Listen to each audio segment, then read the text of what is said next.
السلام علیکم ورحمۃ اللہ۔ مرد اور عورتیں جس طرح نماز، روزے، حج اور دیگر احکام میں ان کے احکام مشترک ہیں، اسی طرح زکوٰۃ کا بھی مسئلہ ہے۔ مرد اور عورتوں میں سے جو بھی صاحب نصاب ہو جائے تو اس پر زکوٰۃ دینا فرض ہو جاتی ہے۔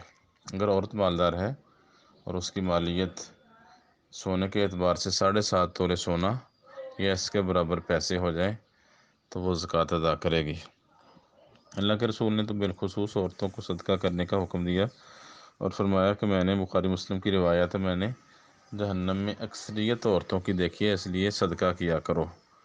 تو صدقہ کرنے سے ان کو جہنم سے بچاؤ کا کافی سامان ہو جاتا ہے۔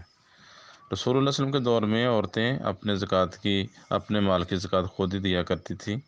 ہمارے ہاں بس پتہ نہیں یہ ساری زندگی وہ کھینچا تانی میں چلی جاتی ہے اور صدقہ زکوٰۃ کے وقت محبت جاگ اٹھتی ہے۔ تو عورتوں کو بھی اس معاملے میں خاوند کے مرہون نہیں رہنا چاہیے، خود زکوٰۃ ادا کرنی چاہیے۔ صحیح بخاری میں اس طرح امام بخاری رحمہ اللہ کئی روایات لائے ہیں کہ عورتیں خود زکوٰۃ دیا کرتی تھیں۔ حضرت زینب رضی اللہ تعالیٰ عنہ یہ عبداللہ بن مسعود کی بیوی تھیں، تو اللہ کے رسول نے، یہ 1462 نمبر روایت ہے صحیح بخاری کی، اللہ کے رسول نے عورتوں کو کہا، صدقہ زکوٰۃ کرنے کی جب ترغیب دی تو زینب رضی اللہ تعالیٰ عنہ رسول اللہ صلی اللہ علیہ وسلم کے پاس آئیں اور کہنے لگی کہ آپ نے صدقہ نکالنے کا، زکوٰۃ دینے کا حکم دیا ہے کہ صدقہ کرنے کا، میرے پاس زیورات ہیں میرے، اور میں ان کا صدقہ زکوٰۃ دینا چاہتی ہوں۔ تو عبداللہ بن مسعود ان کے شوہر وہ کہتے ہیں کہ وہ اور ان کی اولاد وہ اس کے صدقے کے زیادہ حقدار مستحق ہیں۔ تو نبی صلی اللہ علیہ وسلم نے فرمایا کہ عبداللہ بن مسعود صحیح کہتے ہیں، تیرا خامند اور تیری اولاد یہ تیرے صدقے کی زیادہ مستحق ہے۔ تو اس سے ان پر جو مالدار تھی زکوٰۃ بنتی تو خود زکوٰۃ نکالی ہے۔ 1466 نمبر صحیح بخاری کی، اس میں بھی یہی ہے کہ اگر عورت اپنے قریبی اور رشتہ داروں پر، بلکہ مرد بھی اگر قریبی رشتہ داروں کو صدقہ خیرات کرے یا زکوٰۃ کا مال دے تو اس کو ڈبل اجر ملتا ہے، ایک رشتہ داری کا اور دوسرا صدقہ کرنے کا۔ تو عورتوں کو اس بارے میں خاوندوں پر تکیہ نہیں کرنا چاہیے، اپنے مال کی زکوٰۃ خود ہی نکالنی چاہیے۔ سنن ابی داؤد میں بھی روایت ہے، اللہ کے رسول نے عورتوں کو مخاطب کر کے کہا تھا کہ ایک عورت اللہ کے رسول کے پاس آئی، اس کے ساتھ اس کی بیٹی تھی، تو اس کی بیٹی کے ہاتھ میں 2 موٹے کنگن تھے۔ تو آپ نے اس عورت سے پوچھا، اس کی زکوٰۃ دیتی ہو؟ اس نے کہا نہیں۔ تو آپ نے فرمایا، کیا تم چاہتی ہو، پسند کرتی ہو کہ اللہ تعالیٰ قیامت کے دن تمہیں آگ کے 2 کنگن پہنا دے؟ تو اس نے ان دونوں کنگن اتارے اور اللہ کے نبی کے سامنے وہ رکھ دیا، کہا کہ یہ اللہ اور اس کے رسول کے لیے یہ صدقہ ہے۔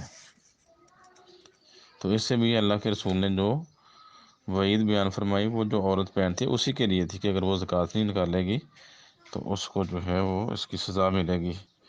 اسی طرح ابو داؤد میں یہ روایت، اس کی سند حسن ہے، روایت سنن ابی داؤد میں 1565 نمبر روایت ہے، سند اس کی بھی صحیح ہے کہ ایک عورت آئی، اس کے ہاتھ میں انگوٹھیاں تھیں، تو عائشہ رضی اللہ تعالیٰ نے کہا کہ میں نے کہا کہ میں نے یہ کام کیا تھا، انگوٹھیاں پہنی تھیں اللہ کے رسول کے لیے آراستہ خوبصورت بننے کے لیے، تو آپ نے پوچھا تھا کہ اس کی زکوٰۃ دیتی ہے؟ میں نے کہا نہیں، یا جتنی اللہ چاہے، تو کہا اگر زکوٰۃ نہیں دو گی تو اس کے لیے جہنم کافی ہو جائے گی۔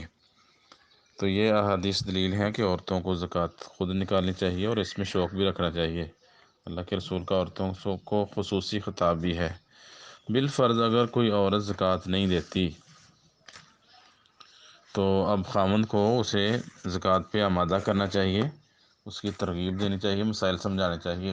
پھر بھی اگر وہ عورت زکوٰۃ نہیں دیتی تو بخاری مسلم کی ایک روایت ہے، بخاری میں 1468 اور مسلم میں 983 نمبر روایت ہے کہ اللہ کے رسول صلی اللہ علیہ وسلم کو اطلاع دی گئی، حضرت عمر نے، کہ عبداللہ بن عباس اور ابن جمیل اور خالد بن ولید زکوٰۃ نہیں دیتے۔ تو عباس رضی اللہ تعالیٰ عنہ کے بارے میں اللہ کے رسول نے فرمایا تھا، فَهِيَ عَلَيَّ وَمِثْلُهَا مَعَهَا، اس کی زکوٰۃ، ان کی زکوٰۃ میرے ذمہ ہے اور اس جیسی اتنی اور، مثلا 2 سالوں کی زکوٰۃ اللہ کے رسول نے دی۔ پھر عمر سے کہا، آپ کو معلوم نہیں کہ آدمی، اس کا چچا وہ اس کے باپ کی طرح ہی ہوتا ہے؟